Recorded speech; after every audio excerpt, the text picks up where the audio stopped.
when do you want to buy, right? Buy low, sell high. You want to buy at the bottom of the market. It appears that we have hit the bottom. And the question is we all know rates are coming down. The question is when? And when are they going to permanently come down? Well, they temporarily came down. And if you want anecdotal proof of what's going to happen when rates come down, you just got it in those stats. You just got another opportunity because rates went back up to 7.5%, right?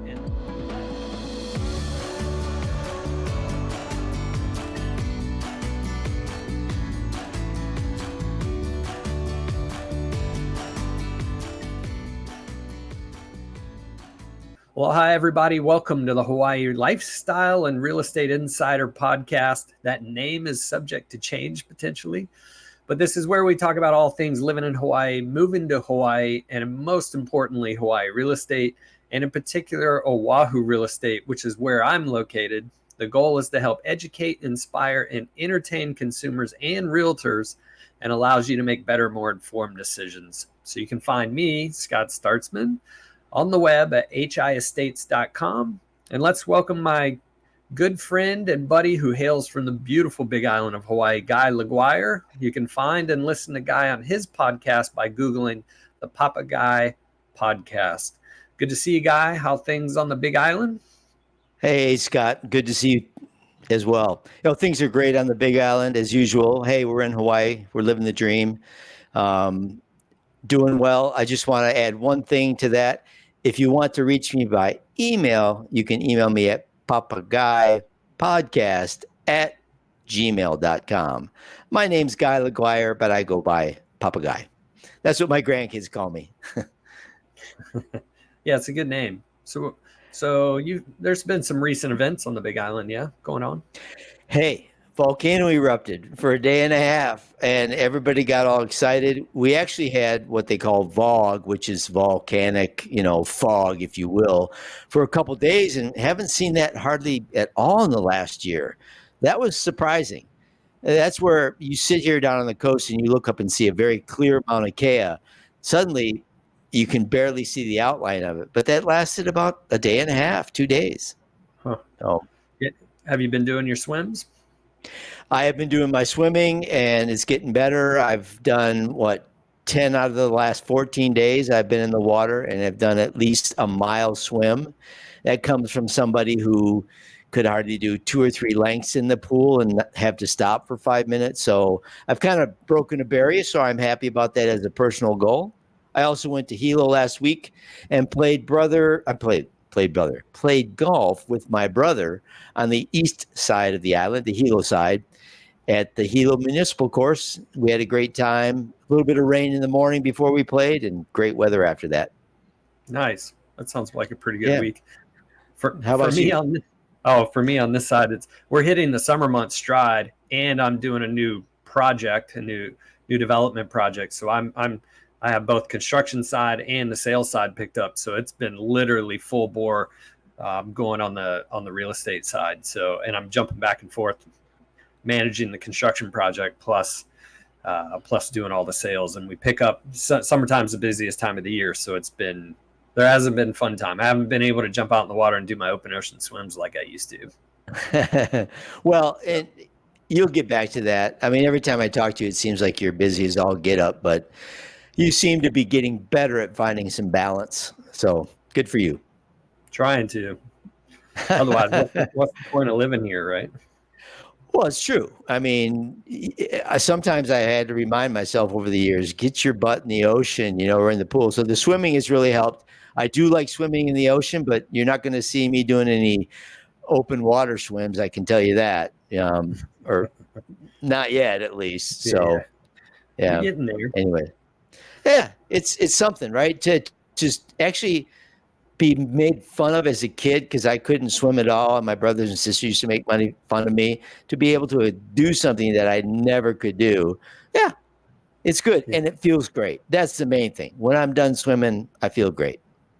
Yeah, the water does amazing things. That's part of the reason why I love living here is because when you get into that ocean, doesn't matter how bad of a day you've had, it more or less cleanses you of all those things, and you feel really good afterwards.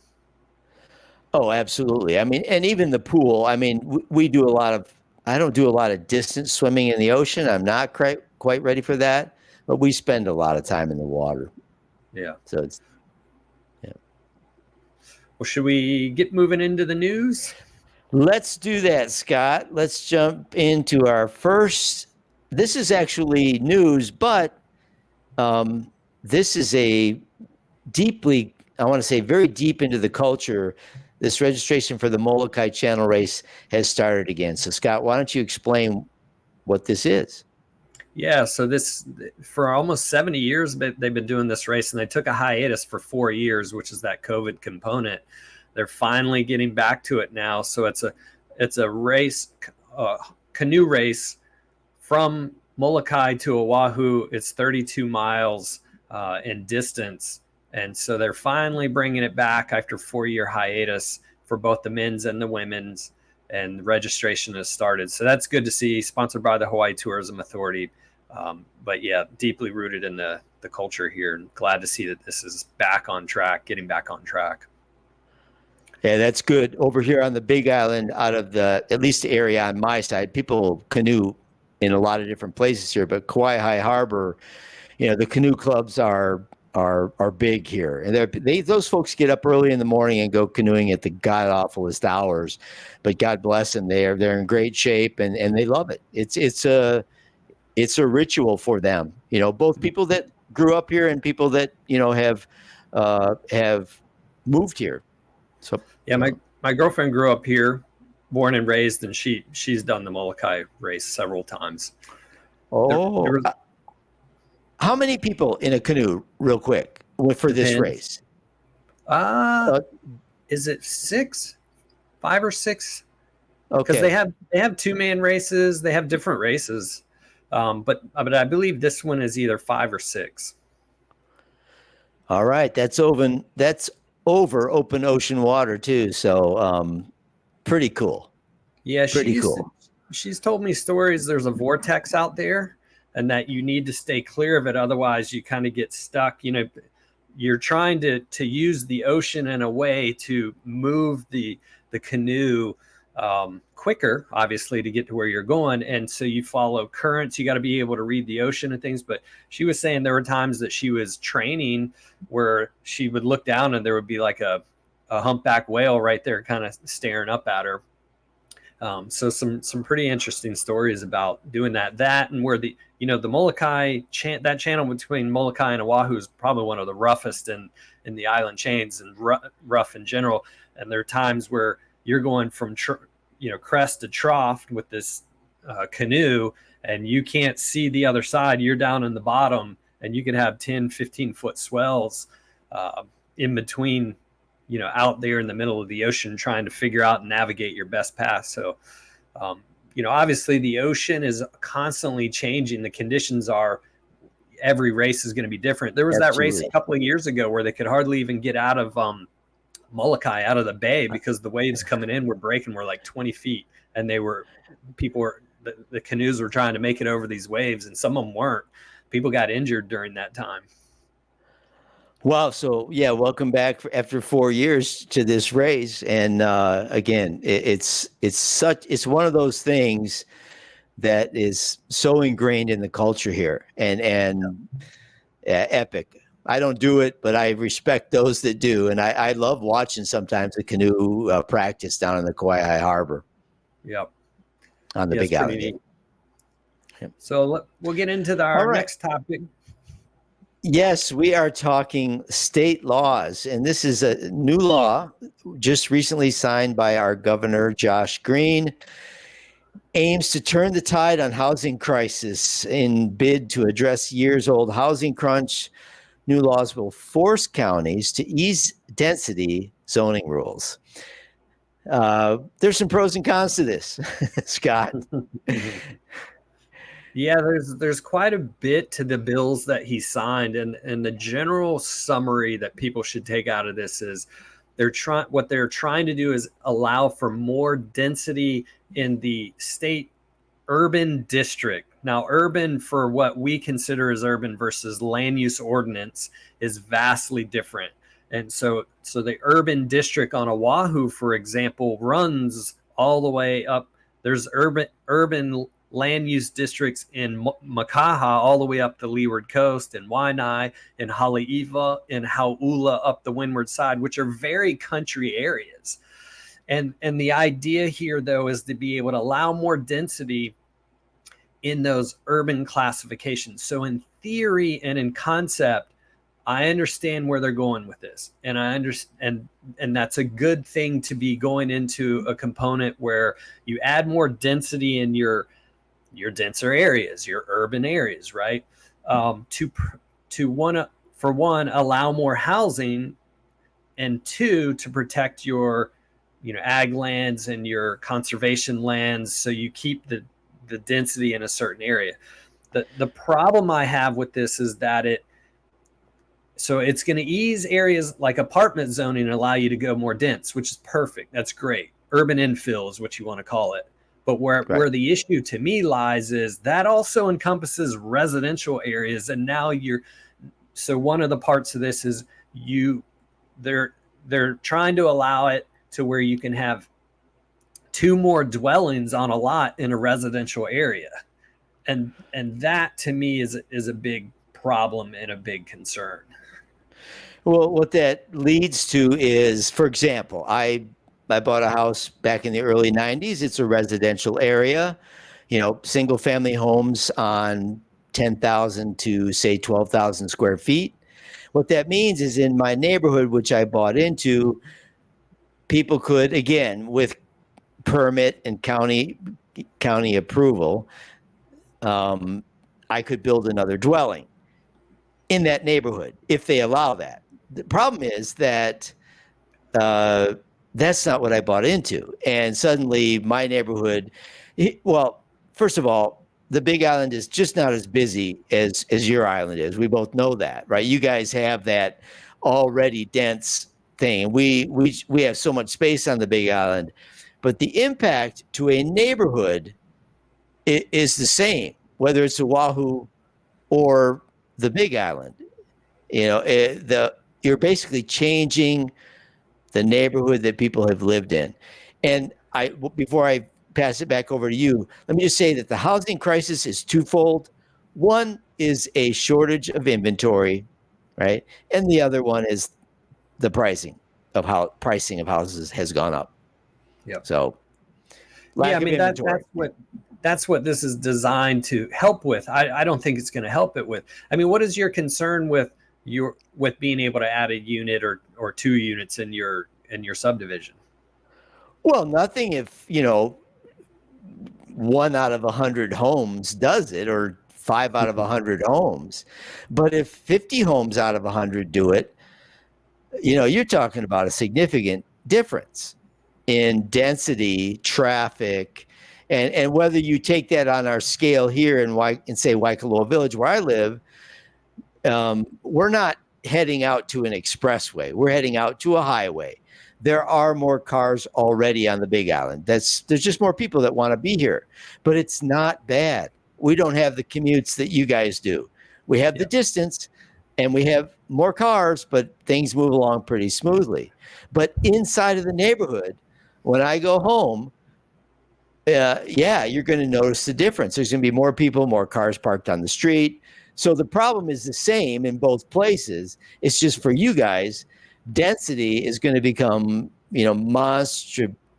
monstrously more dense.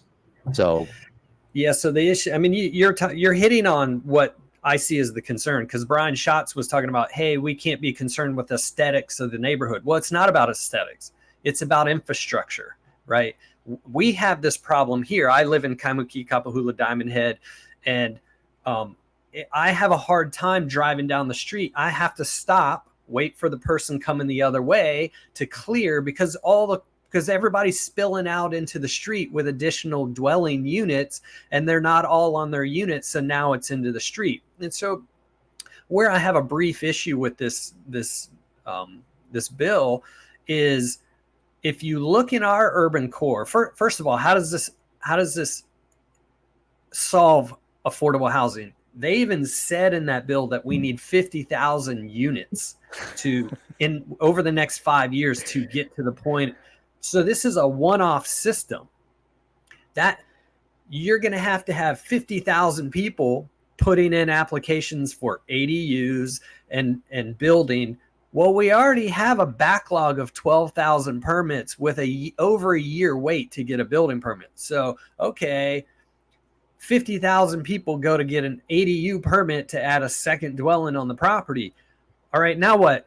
It's going to take 5 years to get that permit. So you have a backlog in the system that's not going to allow you to get there, for one. Two, if you look at the urban area of Oahu right now, you have a ton of 2-story, 3-story walk-ups with maybe 10 units in them. All right, well, why don't you go and rather than moving this to the single family area, why don't you first do the infill? If you take, 6 walk-up units of 10 units per walk-up, that's 60 units, and some get affordable housing development in the form of a high rise. Now you've got 600 units in the same place that there were 60. You've actually improved by tenfold the number of housing in that capacity. It's much easier to permit a condo building as one project rather than 600 ADU individual units, right? So that doesn't make sense. Well, and just to add in real quick so that people understand, ADU basically means additional dwelling unit, right? Yep. And sometimes it's referred to in Hawaii, or it's commonly referred to as an ohana. Ohana means family. Ohana would be another house on a property. Not unlike on the mainland when people lived on farms, kids grew up, and then the kids would build their own house somewhere else on the 10 acres, and the family would still be close to each other. It's kind of the same concept, but on 10,000 square feet as opposed to 10,000 acres. I'm sorry, 10 acres, not 10,000 acres. 10,000 square feet as opposed to 10 acres of land. That's a huge difference. Yeah. So yeah, my example I have over here for concern is, let's say 2,000 people or 3,000 people in Makaha, who on the leeward coast, who have an hour commute in the morning to get out of the leeward coast. It takes a long time with all of the traffic. Okay, let's go 2,000 people, build ADUs and add density and add more units. All right, so how long is it going to take to get out of there now, right? To me, there's an infrastructure concern that I have that doesn't make sense when you already have the area that should be the solution, which is the urban infill, and you're going into single family home areas with a one-off solution that doesn't make sense with an already broken building permit system. The system needs to change. It's over-regulation that's the problem. Yeah, I agree. I mean, obviously, our regulation and getting a permit is it's probably one of the worst bureaucracies there is statewide. I mean, certainly statewide in Hawaii, but possibly nationally. And I understand, because people want to preserve, as you mentioned earlier, the conservation areas and the other areas that are not. But there's not that much land that is designated residential either. So it also means people are going to have to change their idea of what housing means to them, because if you can't afford $1 million or $1.2 million, $3 million, then hey, you might have to think about living in an apartment. I mentioned to you earlier that when I lived in Japan 36 years ago, people did not think about buying a house. They were building way outside the city. They would build houses. So you'd have a 2-hour or 2.5-hour commute by train into your job and back to your home, so that you could afford a home, out in the suburban area. Yeah. But then people realize, well, we're commuting 2.5 hours to work, 2.5 hours home. I have time to enjoy my home while I sleep. Now, that's just one situation. So that part of people's thinking perhaps needs to change as well, if you want to live and work here in Hawaii. So it's a complicated situation. We both know that. Very much so. Well, I'll give you my example, just because this is the other part of it that doesn't make sense to me. Like I just buying a fixer upper for 1.2 million, right? Then I'm going to renovate it, and then I'm going to build an ADU. Okay, well, once I build that ADU, now can I supplement my mortgage with that? Sure. But that whole property is now worth 1.8 million. That's not more affordable. That's gone the opposite direction. You've actually made it more expensive. Now, are we adding more rental housing at that point? Yes. But the goal should be home ownership. And in Hawaii and in a lot of places now, the concept of how you get into home ownership has changed. You buy into a condo, step up to a townhouse, step up into the home down the road. You don't end up starting out buying the home here in Hawaii. Typically, it's too big of a stretch. So that's that mindset you talk about needing to change. But I would also argue that adding an ADU onto a single family dwelling doesn't make it more affordable. It makes it actually more expensive. And you should be building more condo high rises in the urban infill where there's the space for it, and highest and best use would be there. And then you can add more units to reach that 50,000 at a more affordable cost. And you can put in your affordability restrictions that you want. Right. And it is indicated in the bill, or at least in the presentation of it, that, it's going to be up to the counties, to decide. However, the state has kind of reserved the right to override the counties, which I don't see as a bad idea. We have a lot more space on the Big Island. There's a lot of space here, and we really could use more. You think, oh, why don't you just build more houses in it? But it's hard to get things started. It's hard to say, hey, we're going to build. So developers, they're the ones who come up against the brick wall of the bureaucracy and go, well, shoot, it's going to take us 5 years just to break ground. I mean, okay, so now we have that's the crux of the issue here. It's not changing the zoning to allow people to have more dwellings. The issue is the overregulation. And I'll give you here's the example. In the 1960s and 70s, Hawaii became a state in 1959. In the 1960s and 70s, we were adding 14,000 new units per year, right? And then all of a sudden, the state went, whoa, wait a second. We're going nuts here. We need to regulate this better to have a better plan. And now we're between 2,500 and 4,000 units a year. So they swung the pendulum the opposite direction to restrict the development. And the reality is you've over restricted it to the point that we've got a 4-decade deficit of building the supply that we need to be able to allow people to buy. And in doing so, when you restrict the supply, but the demand increases, prices go up.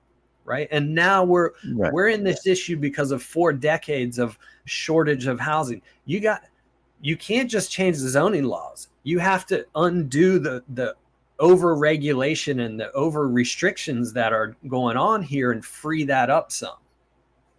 Yeah. And we're not going to do that just by going down to the state capitol and waving a sign around, stop regulation. Right. I don't know. And I will give them this. They're probably understaffed, et cetera, but they really need to push the permit process, especially. They need to get that going because, they gave them to 2026 to implement this. That's a year and a half from now. I can tell you, you're going to be losing a lot of people off your island, off my island, whatever, because it's less affordable here. Now, we're not trying to paint a grim picture. We're just talking about the reality of it. We would like to see that. We live here. We'd like to see that picture change. I'd like to see friends of mine who have been priced out of the housing market be able to get back in. Just because interest rates are going to, there may be some lowering of interest rates. We'll talk about that later. The prices are what keeping people out. The combination, but we'd like to see it to change. And we're not trying to, again, I'll reemphasize, not trying to paint a grim picture. We're simply talking reality. And we don't think that this particular thing is going to be the answer. So. Yeah, it's definitely not the answer. And then, and so the bill itself in the context of what they're trying to do is good. But then they're putting too much of the emphasis on the wrong locations as a one-off solution. The one-off people we're not going to provide the supply. It's going to come from developers. So anyway. We're going to talk about that a little more in detail. Right. And we also, like I said, Josh Green, our governor, used to be lieutenant governor. He is basically he's an emergency room doctor, so he's a smart guy, and I like him, and I support. I think, again, in theory, this is a good idea. I think it's more of a short-term Band-Aid as opposed to a long-term solution. They really got to go to the bureaucratic side of this and freaking take care of it if they want to, make any progress, because you can't wait a year and a half. You can't wait 2 years. You can't wait 5 years. In that time, you're going to lose people from the state. So, yep. Well, yep. Okay. So let's move on. Okay, Scott, we're going to basically focus on what's happening in the Oahu market. So what's happening in the marketplace there, Scott? Yeah, actually interesting. So new stats should be coming out soon, but April had very interesting market data, in the sense that it showed a 25% increase in the number of sales in the single family home side and a 10% increase in prices on the single family home side. Days on market, the time that a single family home is on the market before it goes into escrow, dropped 30%. And we had 1 in 3 homes sold for full price or more. And so you go, okay, I've heard all this, news about how inflation's high, interest rates are high, markets are slowing. So what's going on? And what happened was, towards the end of the year, the Fed announced they were going to cut rates 3 times next year. Inflation was getting in line, and mortgage interest rates went from 8% down to 6.75%. And so what that did was an instantaneous trigger of more affordability with a lower interest rate. And people went, I want to get into the market. And things really picked up. But the misleading thing for April is that escrows are typically 45 days. So those escrows that closed in April were probably from February and part of March.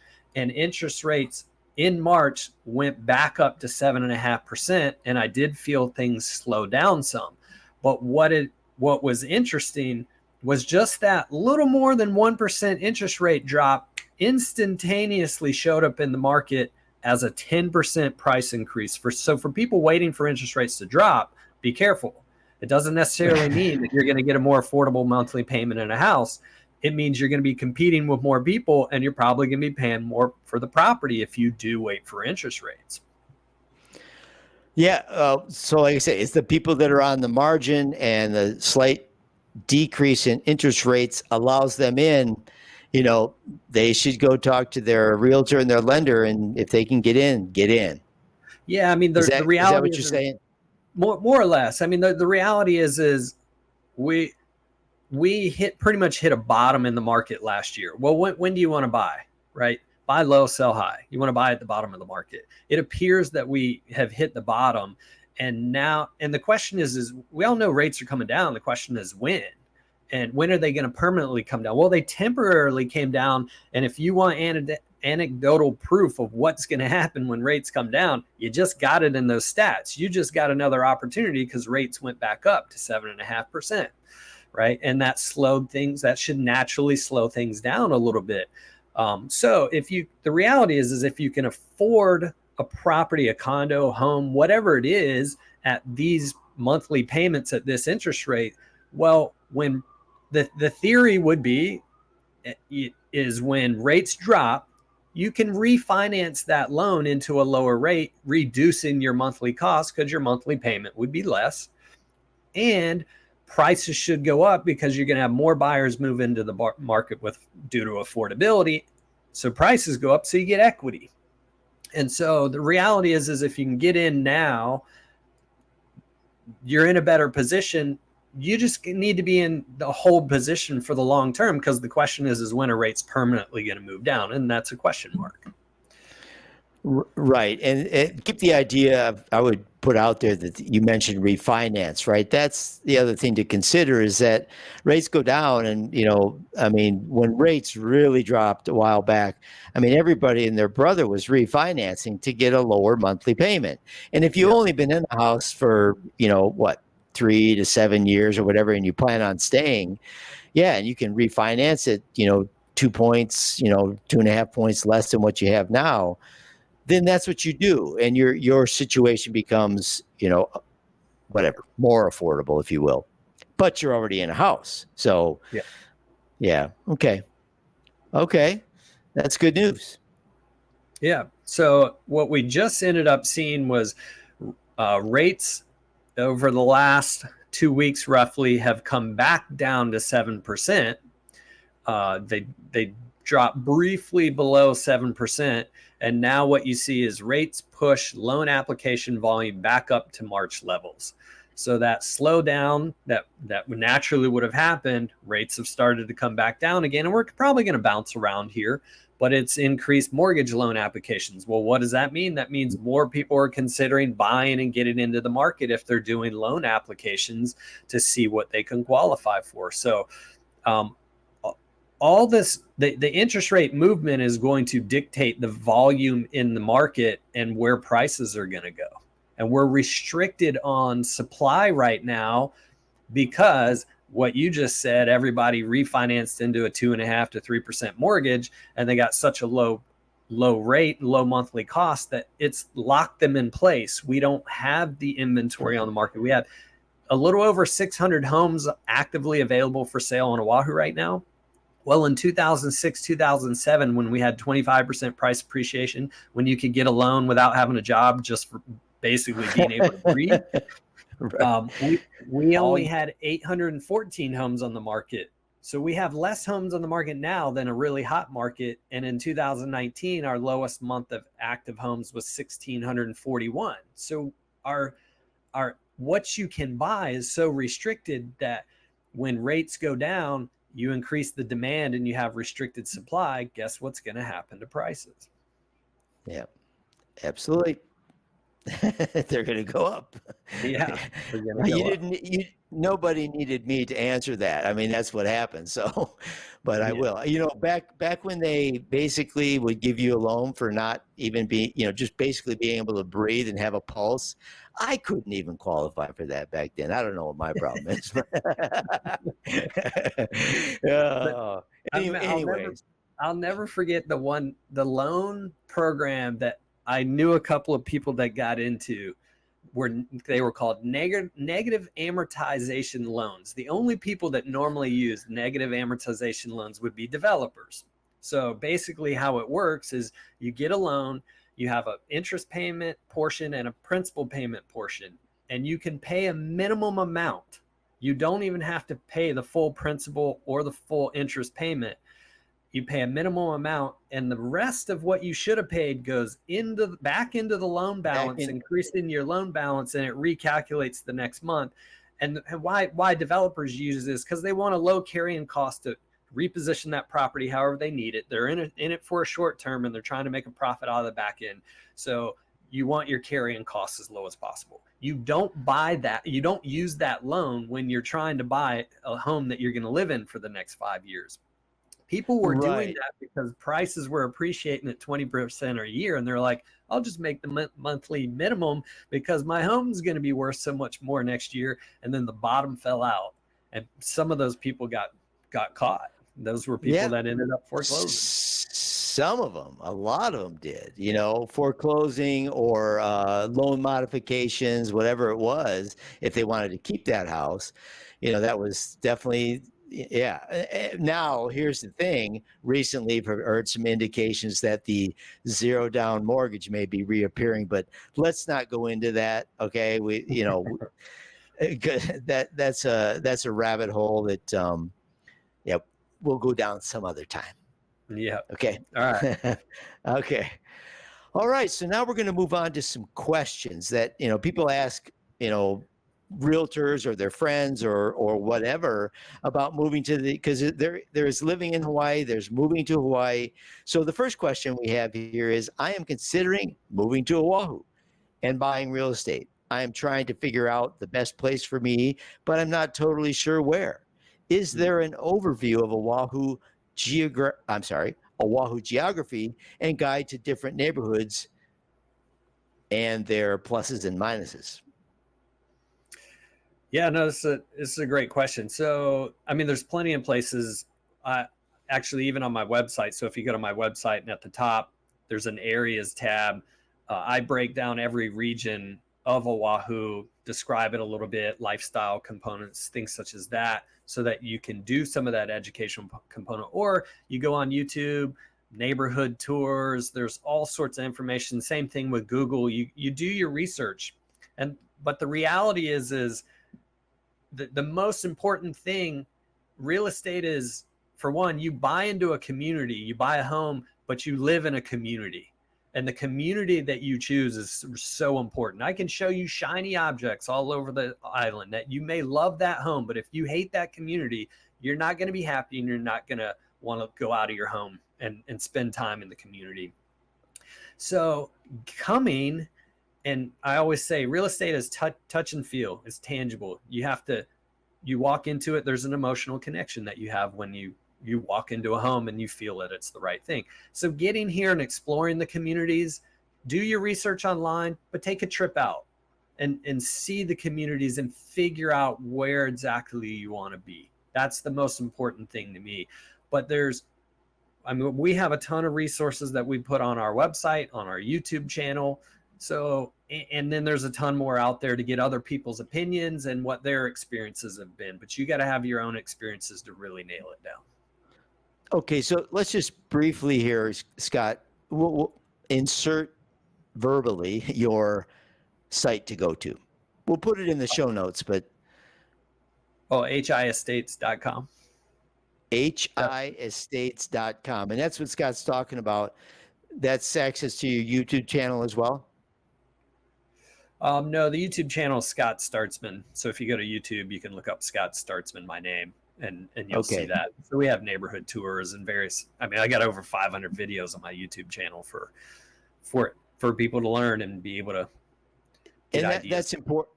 That's important. And what those videos do is they start to answer your questions, or this question that's right in front of us now. Because I will say this, back where I grew up in Michigan and some other places on the mainland, let's say you're in a suburban area outside of, I don't care, Las Vegas or Lansing, Michigan, where I grew up. You can go to a lot of different suburbs and there's differences, but the differences to me are much less than the differences you see in neighborhoods out here in Hawaii. You might live on, say, on my island, there's a town called Waimea. You could live on the green side, as it's politely referred to, or the east side. It's the wet side. There's more rain because it backs up to Waipio Valley. 2 miles down the road is the dry side of Waimea, right? Very different, not just in the style of homes. There may be no difference in that, but there could be a significant difference in the weather, the climate, the temperature, all those things. So, there's that component as well in the islands of Hawaii. Anyways. Yeah, I mean, I always tell people I sell a lifestyle. It's not really a home, because when I start asking people like, well, what are you looking for? If someone tells me 3 bedrooms, 2 baths, 1,500 square feet, blah, blah, blah, I start to back that up. Hey, where are you going to be working? What kind of commute time do you want? Do you have kids? Are schools important? Are beaches some kind of lifestyle commitment? None of those things have to do with the house. They have to do with a lifestyle. And so, I mean, you talked about that. What green side Waimea versus dry side Waimea, right? Are two totally different worlds, right? And the same thing here on Oahu. If you're in the urban core area, a lot of the inventory of housing is from the 1960s and 70s during that boom time, and you have single wall construction, no hurricane clips, post and pier, louvered windows. When I say single wall construction, your exterior wall and your interior wall are the same thing. It's not 2x4 studs with drywall on the inside. Yeah, it's one board. It's one board. And the homes back then were built between 700 and 1,500 square feet, and they were typically 3 bedroom, 1 bath with 1 car carport. Converse that with Eva Beach, where they're building brand new construction, and it's exactly what you see on the mainland, master plan community, the latest and greatest floor plans, and they could not be two two different worlds apart, not only from the type of home, but the lifestyle that you live, because one's more in the urban area, the other one's more suburban, and the lifestyle is completely different. So you can do your research, but you want to be able to touch and feel. That's my biggest, most important recommendation. No, I think that it good. Yeah, good. And this is obviously a multifaceted question. We can't answer all questions about it, but there's your resource. We'll put it in the show notes for Scott's email and also his YouTube channel, Scott Startsman. Okay. Yeah, and I'll go ahead and I'll put in links below to those pages, the resource pages. So you can just go in the description below and click on some of those, and it'll lead you to exactly to some of those spots. Perfect. All right. Let's see the next question.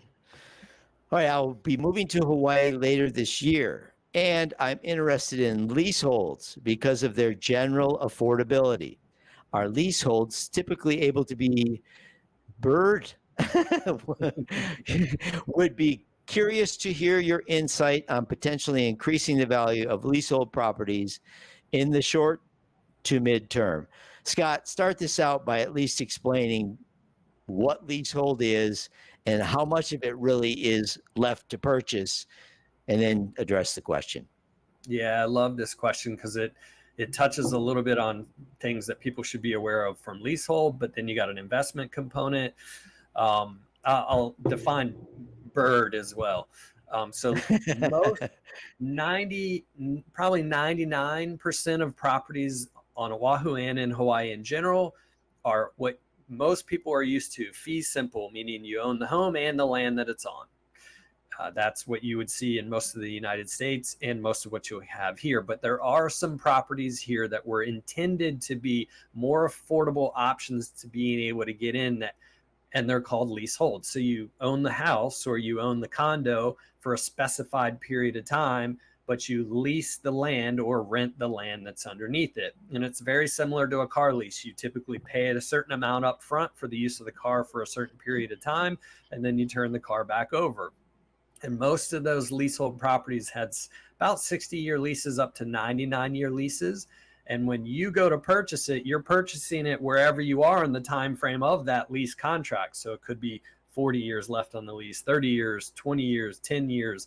And the shorter the lease period gets, the more affordable the unit gets. Because if you buy a leasehold unit, the lease is gonna expire next year, and there's a reversionary clause at the end of that lease, meaning the unit reverts back to the landowner. There's not a whole lot of value in that because you only get to use it for, say, a year. And so you may see leasehold properties that are $20,000, a condo that's $20,000 or $30,000. And it seems too good to be true. Well, it is. It's probably a leasehold property with a very short lease. And so how much of a payment, because you're not just paying the $20,000, there is a monthly lease fee, correct? Correct. Or annual lease fee. They're monthly, usually monthly. Yeah. And I mean, the first place I ever bought was leasehold in 2001. And I think our monthly lease rent was like $50 a month. And then there was a renegotiation of that lease, and it would jump to like $150 a month. And there's some right now, $4,000 a month, $150 to $4,000 a month. That there's a huge spread on that, but you do have a monthly payment of a minimum of lease rent that you have to pay to that landowner. Right. And so, do you want to touch on that a little more? Well, again, it's the amount of leasehold that is available, because I understand it's one of those things that brings affordable into the picture. And also, what do you want to do with it? I'm going to buy a leasehold. I'm going to rent it out. Let's have some income for 10 years. I'll sell my leasehold to somebody else. I think that there has been a market for it. Again, you see much less. What you see now mostly is fee simple property, which means you own the land as well as the dwelling on it, the infinite space underneath all the way to the infinite middle of the earth, whatever. But anyways, that's fee simple. So there is, there has been, I have to question how much really is even left, because most of it now is fee simple property, as leasehold has kind of, people will buy out of the leasehold. They'll make it fee simple. So Yeah, I don't know. in the early 2000s, because leases were starting to get to that point of expiration, and the state did not want to have to do mass evictions, right? It was going to become a problem. The state incentivized landowners to sell the land and make it fee simple, so it converted fee, and they gave them a huge tax break. Basically, you didn't have any capital gains tax. So you had a ton that converted then, but that expired. And so you still have less than 1%. You know, typically where these properties are beneficial are lifestyle properties. Somebody wants to own an oceanfront condo and they're up in their years and they don't care to leave that property to their kids, and they want an affordable way to enjoy this amazing lifestyle. Well, at least that leasehold unit could be an option. Or if you can't afford the fee simple. That's me. That's me. I just figured out my future. I'm going to live oceanfront. Well, no, I continue. Sorry. Yeah, no, I mean, a lot of it is the lifestyle driven component at an affordable cost, and you're not concerned about the value out of the back end. Or if you can't afford the fee simple option, but you want to get into home ownership and you got a long lease on it, favorable terms, well, maybe you get into that and use that as the stepping stone to get to the next place, right? Yeah. Yeah. Okay. Or if you know the fee is going to increase. So we just still got to talk about the BRRR'd part. All right. So I thought it was meant that there was the time BRRR'd because the Waimea east side gets cold sometime, and BRRRR, I don't know, but so this is an investment term, right? BRRR'd means buy, rehab, refinance, repeat. So you purchase it, fix it up, cash out, refinance, get your money out, rent it, and then move on and do the same thing with another one, and you continue and go and go and go until you've got a portfolio of properties. And so the one thing to be aware of with leasehold is generally when you get into affordability on the leaseholds, you got a shorter lease term. And if you want to be able to do the refinance portion, the rules are you need 6 more years left on the lease than the length of the loan you're going to get. So if you want to get 30-year financing, you need 36 years left on the lease or more. And keep in mind, if you do 36 years left on the lease and you hold that property a year and it's 35, well, guess what? Now you can't do 30-year financing anymore, right? Right. So if you're going to go that BRRR'd route, you need leasehold properties with a pretty long lease, and the longer they get, the closer to the fee simple pricing they're going to get. Right.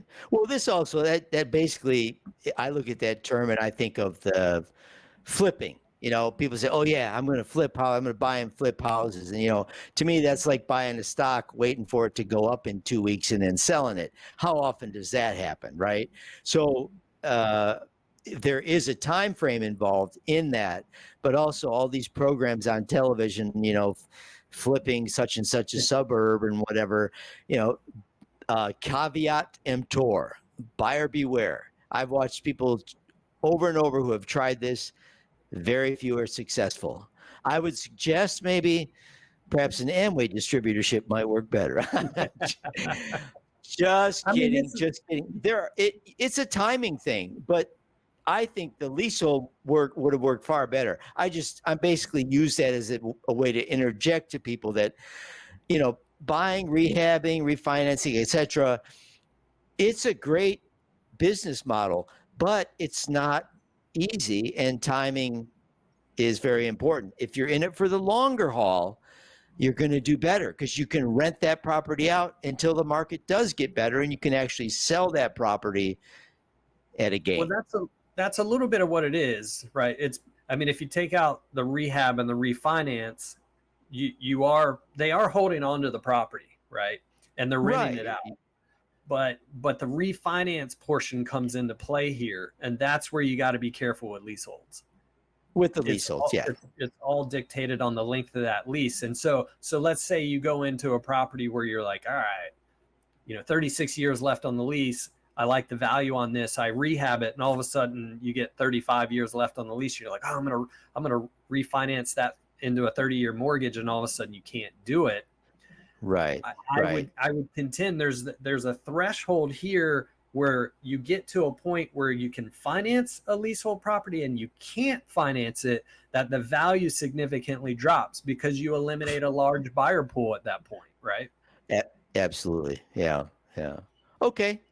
All right. Let's move on. That's good. I like that topic. So we're going to move on to a age group, which is actually the seniors in this country is an age group that is increasing, right? So for retired seniors over 65 living off of Social Security and pensions, what is an affordable area? Obviously, areas in Hawaii are wide, far between, varying in price, et cetera, et cetera. What is the annual income needed to live there, depending on the neighborhood? Yeah, again, this is a question you can answer, but I think, could be a little bit more brief as far as an explanation of, hey, how do you live here with Social Security and pension? You want to start off with this one? No. Oh, wait. I just turned 65, so I have to start out with this. Well, first of all, I'd see if my grandkids want to take care of me. No, here's the thing. I've lived here a long time. I'm established here. I bought a house in the early 90s. I'm going to live here. However, if I was coming here from someplace else, it's really going to depend on what I have. Hopefully I have something more than just my Social Security, and I've got a pension as well. But to move here, maybe there are areas where it may be easier for me to rent, actually not purchase real estate. However, a lot of people think, yeah, because I don't need to, but I want to buy something so I can leave it to family or whatever. Perhaps people move here. There are a lot of people that do move here part of the year. They do purchase property and they're snowbirds, they're retired, but they want to go back to the mainland certain times when the weather is better. So again, that's kind of just expanding on the fact that this is a broad topic based on your income and where you want to live. And also, I'm pretty sure this is where you're going to go. What lifestyle do you want? Do you want to hang around your house most of the day but be warm? You might be able only to afford the green side of Waimea on the Big Island. Or the east side of Waimea, the east side of the island, where it rains a lot more. But you know what? You only got to drive an hour to reach the west side and have all the beach and sunshine you want. So to me, it's which lifestyle are you looking for? Well, so for affordable island areas on the Big Island, west side versus the east side are going to be vastly different, right? Yeah. I mean, affordability is significantly greater in the Hilo, Puna, Hawaiian Ocean view areas, right? Absolutely. Yep. East and south, and sometimes a little bit to the north because it's a little bit in the Kohala area. But yeah, it's very different. If you want to be here and you're looking at affordability, you may have to choose east side, which I love. I got to tell you, I love it does rain more on the other side, but I've been over there plenty of times where the weather's good. So, okay, I'll let you take it from there. Then it goes back to that lifestyle component because the east side versus the west side on the Big Island is vastly different. On Oahu here, what I would say is the more outside of the urban core area, the more affordable it gets. So the more affordable it gets. So the further out into the country you go on Oahu, the more affordable it gets. Now, what's the trade-off to that? We go back to lifestyle. It's commute, it's driving to things. If you want to be close to where concerts and the hip restaurants and things like that, okay, then what you're probably going to do is consider condo living, because that's another affordable component for Oahu versus the single family home side. But if you want the single family home side, the further out away from the city, away from the urban areas, the more affordable it gets. And so then the question is, the same way, right? I was just going to interject. When I lived in Tokyo, I lived in a small apartment. There are not a lot of big apartments in Tokyo. It was fine.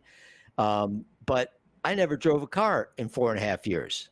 And on Oahu, compared to this island, your public transportation, mostly the bus, and of course Uber now, but mostly the bus is excellent transportation. So you can live downtown city life, which I did in Tokyo, um, and walk a lot of places and use the buses or bike or whatever else.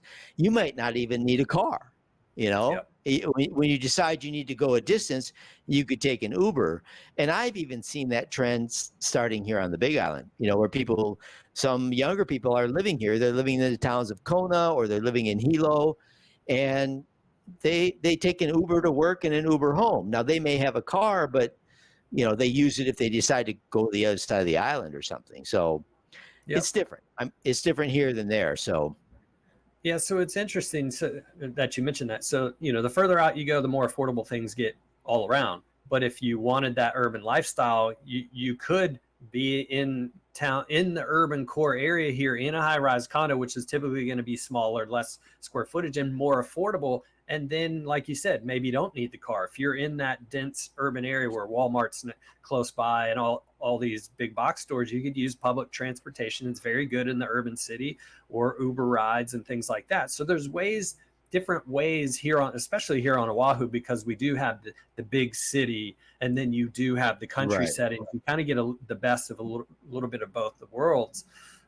Now, from an income standpoint to live here, to me, if you can pay cash for your housing, you can live here fairly affordable, in my opinion. Yes, certain things cost more, but you've eliminated your biggest expense if you can pay cash for that home that you want, or the townhome. And then if you're living off fixed income at that point, it's much easier. And especially in Hawaii, where we have warm weather all year round, and you have this connection to nature. There's so many outdoor things that you can do that don't cost money. Going for swims like you do, open ocean swims like I do, surfing, hiking. None of those cost a single thing, and you can still stay healthy. I mean, I run around Diamond Head. It's a 4-mile loop on a regular basis. Doesn't cost me anything, and I'm outdoors, and it's beautiful weather, right? So housing is going to be the biggest component, and then the other lifestyle components can be managed fairly easily. So it depends. I did a video for cost of living that breaks down a lot of the costs, and I did an in-depth blog post as well. I'll put those in the description, and it talks about, if you want to buy the median price condo, here's essentially what and you were to take a loan, here's kind of the income you would need. It came out to a little more than $60,000, $60,000 a year in income. But that's with 80% down mortgage, and that means the median price. So half the condos sell below 500 and half sell above 500. And I did the same thing for single family homes, so people can kind of get a grasp of that. But I'll put that link down below. Okay. No, I think that's good. So again, it's possible. There are ways to make it. And let's face it, It's so subjective. Hawaii is about being outside. That's where your experiences are here. I mean, even some places here, like back in the late 80s, early 90s, there's a development up the hill, even further, not far from Waimea, but not far from Waikoloa Village. It's called Waikiki Ranch. People built monstrous homes out there, monstrosities. I mean, 5,000, 6,000 square feet. It was supposed to be like an equestrian neighborhood. Now people don't want that. They don't want that big of a home. Yeah, there are still people building things that big, but it's usually one story, one level, and they have separate pods or something, whatever. It's more of a community place where maybe a company or several families could vacation at the same time. But, it's really about the outside and what you want to do when you're not in your house. So I think that's where my experiences are. They're on the golf course, they're at the beaches, they're hiking, Costco. Love Costco. No, just kidding. Yeah. Anyway. I mean, to summarize here, it's very subjective depending on people's, what resources they have, and then what their needs are. So, in general, further out away from urban centers, the more affordable it gets. And then you also have alternatives to single family homes, which would be condos, townhouses that might work for you. And if you're paying cash for a home, then, you have a lot of free things at your fingertips because of the outdoors here, right? Yes, and FYI, we do not have campgrounds where you can hook up your RV or your fifth wheel that you pull behind your truck. So that's kind of out as an option. Yeah. Okay, let's move on here. Our premier property of the week, luxury property of the week. Scott, take it away. Yeah, so our extraordinary property of the day, I'm actually doing this. It's a new development, so it's not even built. So that image that you see there of that tower does not exist right now. They've just broken ground. They're a little bit of ways into construction, but it's called Kalae at WardVillage. WardVillage is a 60-acre master plan community and won awards for as one of the best neighborhoods in the country. But the whole area, 60 acres, is being developed by Howard Hughes Corporation. So they're laying out the entire area. This is one of the towers. They have a unit for sale for $2.398 million. And the completion of this tower is estimated in 2026. This is a 1,206 square foot, 2-bedroom, 2-bath, 2-parking unit that does have ocean views. It's right what we call in the front row.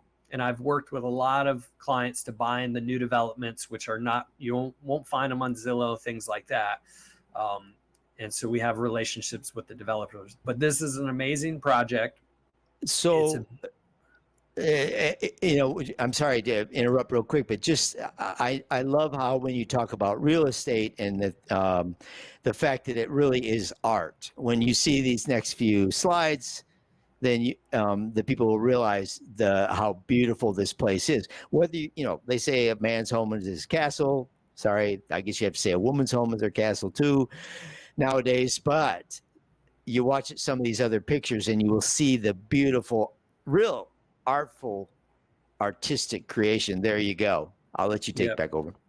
Well, and this is the rendering of what the lobby is going to look like. So they wanted to bring in the warm woods, the natural stones, but a beautiful setting for you when you enter into the lobby. They do have valet parking available for you as well. So when guests come over, they come into this nice setting right here. And this is a part of the amenities. So they have these basically courtyard homes, or it's like a luxury home without the bedrooms. So the kitchen, the living room, the dining room, patio area. This is one of the grand ones, and it's all walled in and vegetated. You can reserve this, have friends over. It's on the ground level, so they don't even have to go up in the elevators, but you could basically reserve this space for watching football games or hanging out or having the kids' friends over to play in the pool. And this is one of the amenities that is provided with the tower. It's nice. It's a stunning location, right? I'm flying over tomorrow. Oh, I'm sorry, that's a rendering. Okay, I'm going to fly over and pretend I'm swimming in the rendering. Okay. When it's completed, this is the view from the owner's lounge. So this is up on the 7th floor, owner's lounge with the infinity pool out beyond that. But you do have a little bit of Diamond Head views from here off on the left-hand side. But this is another portion of the amenities. So you have the ground floor amenities, then you have, up on the rec deck amenity section. So you have some stunning amenities. It has quite a bit. And then this is the look of the interior unit. Gorgeous. This is the kitchen design. Yeah, so they wanted to bring in the stone and the wood look. But an amazing unit, front row in WardVillage, which is a very walkable. They're designing it with a lot of curated retail spaces, park spaces. Right next to this tower is the new elevated walkway across Ala Moana Boulevard to go to Ala Moana Beach Park, which is a 100-acre park, and you have access to the ocean. So you got a lot of lifestyle things at your fingertips. It's urban living, but with that luxury touch. Nice. Yeah, Ala Moana Park is a landmark, really, on Oahu.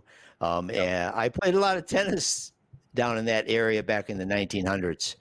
But no, yeah. So location wise too, it's gorgeous. Yeah. Perfect. Yeah. Yeah. I mean, you got Ala Moana Shopping Center, basically 2 blocks away, which is the world's largest outdoor mall. With, you have a lot at your fingertip, not only within the tower, but right outside of it. Yeah. So, yeah. Great. So, and so for new developments, they work a little differently because they aren't out there in Zillow, things like that. I've built out every development that's on the island. I put write-ups on my webpage, so you can actually go to hiestates.com and go to the new development section, see all the different towers that are coming up, read about them. And if you're interested in any of them, we help people with that on their side, and we combine it with their resale options as well. Yeah, because my guess is that these things will sell out long before the project is done. Yep. There's probably 15 units left in this tower at this point. Out of how many? I believe we're in the right about 400. I'd have to double check the exact number. And that's okay. Just approximate's good. Okay. Yeah. So awesome. Well, we should finish up. We'll finish up with a little quote for the end. For me, this is my quote of the day: "The comfort zone is a region where dreams go to get murdered, buried, and forgotten." And the reason I say that, I'm always trying to push myself, get out of my comfort zone, to keep learning, keep moving. And you've been around me for quite a many years, guys, so you know my drive. And one of them for me, every year I try to do something different that's outside of my comfort zone that I've never done before. So a couple of years ago was oil painting with a palette knife, and so this is one of my paintings that I did here.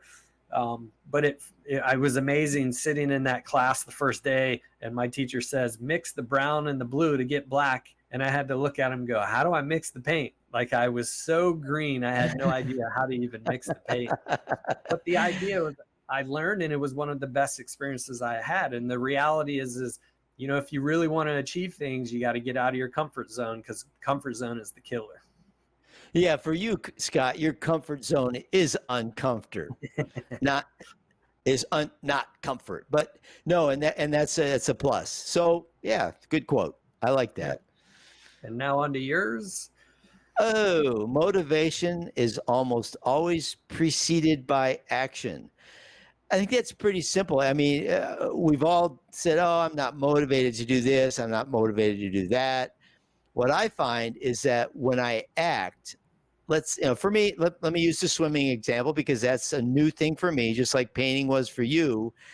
I can actually swim a mile now in 50 minutes to an hour. And you're talking about somebody that used to go 3 or 4 lengths of a 25-yard pool and stop for 5 or 10 minutes just to rest. And I used to run around the tennis court for 3 or 4 hours. That's what I did for many years. So I had, over the years, my goal was, hey, I'm going to learn how to swim. I've lived here 36 years, and I've started this 5, 10 times. Well, I'm finally back to the point where I have actually done it. But I'm not always motivated before I get in the pool.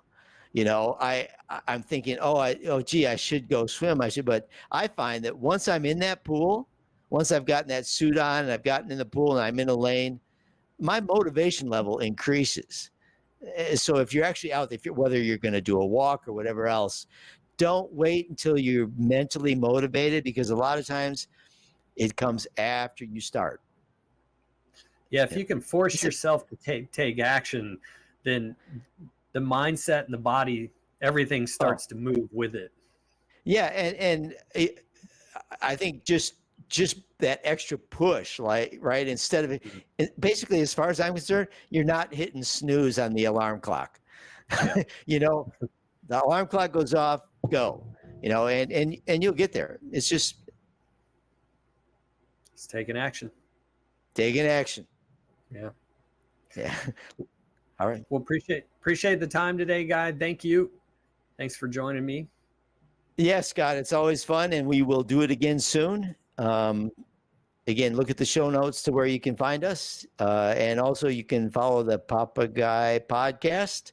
Just go onto your favorite podcast link, whether it's Apple Podcast, Spotify, whatever, and type in Papagayi Podcast. Yep. You can join me there. For all your Oahu real estate needs, check out hiestates.com or check out my YouTube channel at Scott Startsman. Thanks for joining. Aloha, everyone. Aloha.